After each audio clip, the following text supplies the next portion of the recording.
Hey guys, I'm back with another reading lesson.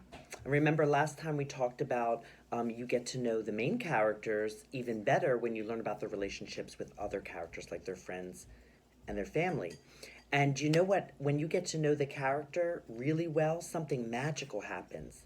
Your voice can show it, and you can sound like the character.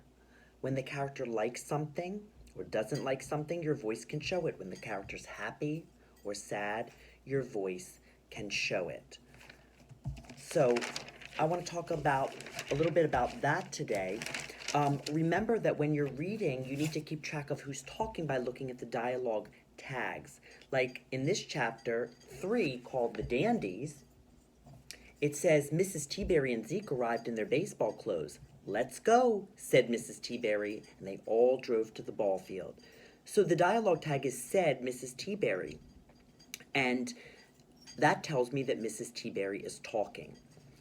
It could say asked Mr. Putter or shouted Iris, like from the Iris and Walter books, or whispered Walter. And those clues, and the ones that are not just said and the name, they can tell you how to read it. Like shouted Iris, I know to read in a shouting voice. Or whispered Walter, I know to read in a whisper voice. And when the characters are doing things, but there's not a lot of dialogue, it's a little hard sometimes to understand what's going on, but you can make up your own dialogue, especially when you get to know the characters really well. You know how they act and maybe know how they sound. And you can think to yourself, what might the character be saying or thinking? Sometimes there's parts of stories where there's not a lot of dialogue with quotation marks and dialogue tags, but you can add in your own. So, in this first page of chapter 3, when Mrs. T-Berry says, "Let's go," that's all she says on the page. I might think to myself, what else might she be saying there? Maybe she says, "I can't wait to play baseball." And on the next page, it says the Yankee Doodle Dandies were in the middle of a game. A batter was running for home. Everyone waited and waited and waited. "I'm feeling pretty young," said Mr. Putter.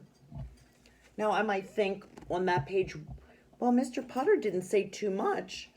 What else might he have said? He might have said, "Those players look a lot older than me."